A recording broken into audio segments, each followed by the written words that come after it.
ಈ ಸಲ ನೀವಿದ್ದೀರಾ ಅಂತ ಕೇಳ್ತಾ ಇದ್ದವರು ಈಗ ನೆಕ್ಸ್ಟ್ ಏನು ಅಂತ ಕೇಳ್ತಾ ಇದ್ದೀರಾ.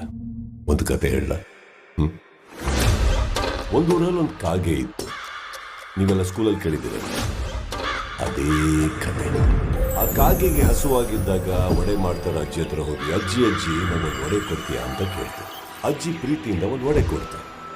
ಕಾಗೆ ಆ ಒಡೆನ ತಗೊಂಡು ಹಾರ್ಕೊಂಡು ಹೋಗಿ ಒಂದು ಮರದ ಮೇಲೆ ಕೂತು ಇನ್ನೇನ್ ತಿನ್ಬೇಕು. ಒಬ್ಬ ನೆಂಟ್ರಿ ವಿಲನ್. ಕಾಗೆ ಬಾಯಲಿರೋ ಒಡೆನ ಕಿತ್ಕೊಳ್ಳಕ್ಕೆ ಸ್ಕೆಚ್ ಹಾಕಿದ ನರಿ, ಕಾಕ ನೀನ್ ಕೋಗಿಲೆ ತರ ಹಾಡು ಹಾಡ್ತೀಯ, ನನಗೋಸ್ಕರ ಒಂದು ಹಾಡು ಅಂತ ಹೇಳ್ತೀನಿ. ನಿಮ್ಗೆಲ್ಲ ಗೊತ್ತಿರೋ ಹಾಗೆ ಪಾಪ ಕಾಗೆ ನರಿ ಮಾತು ಕೇಳಕ್ಕೂ ಹಾಡಕ್ ಶುರು ಮಾಡಕ್ಕೂ ಒಡೆ ಕಾಗೆ ಬಾಯಿಂದ ಕೆಳಗ್ ಬೀಳಕ್ಕೂ ಏನ್ ಒಡೆ ನರಿ ಬಾಯಿಗೆ ಸೇರ್ಬೇಕು ಅನ್ನೋವಾಗ ನಿಮ್ಗೆಲ್ಲ ಕ್ಲೈಮ್ಯಾಕ್ಸ್ ಗೊತ್ತಿದೆ ಅಂತ ಅನ್ಕೊಂಡ್ರೆ ಓ ಭ್ರಮೆ.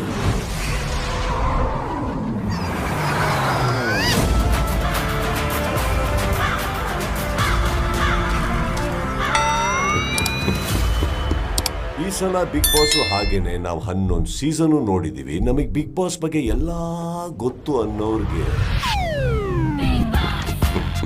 Big Boss grand opening September 28 ಸಂಜೆ 6 ಗಂಟೆಗೆ.